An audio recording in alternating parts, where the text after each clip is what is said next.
គុណរឿងគ្រប់យ៉ាងដែលយើងបានសាងយើងធ្លាប់តស៊ូរួមគ្នាតែពេលនេះយើងបានចប់គ្នាអស់ពេលវេលាមើលថែគ្នាហើយ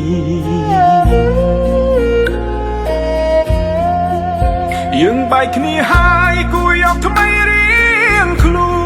នគុំនៅគុំគួនគុំនៅស្អប់គ្នាទៀតអីបំភ្លេចរឿងចឹងគុំរំលឹកណាថ្លៃធ្វើមិនដេចនិស័យយើងបានត្រឹមនឹងចោតបងមនុស្សខំបងអ្នកខំក៏បានរឿងទាំងប៉ុន្មានគឺអូនអ្នកត្រូវទាំងអង្គបងសុំចិត្តអូនសុំមានស្ងួនឈប់ផុស Facebook ទៀតចង់ហើយឈប់ត្រាមកទេ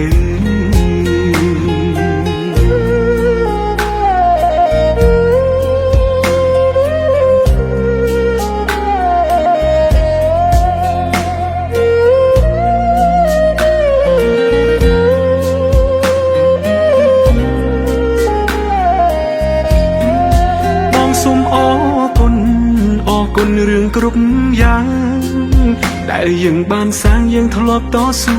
រួមគ្នាតែពេលនេះយើងបានចប់គ្នាអស់ពេលវេលាមើលថែគ្នាហើយ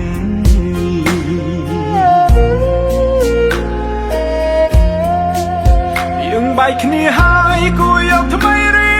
ងខ្លួនគុំនៅគុំគួនគុំនៅស្អប់គ្នាទៀតអីបំភ្លេចរឿងចាំងគុំរំលឹកណាថ្លៃធ្វើមិនដេចនិស័យយើងបានត្រឹមនឹងចោតបងមនុស្សខំបងអ្នកខំក៏បា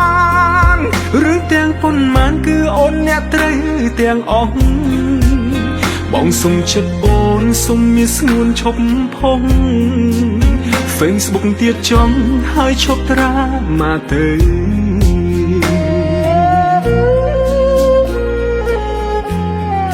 អូនគិតថាបងមនុស្សមិនល្អ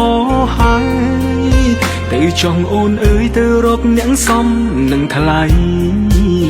បងមនុស្សអាក្រក់ដូចអូននេះ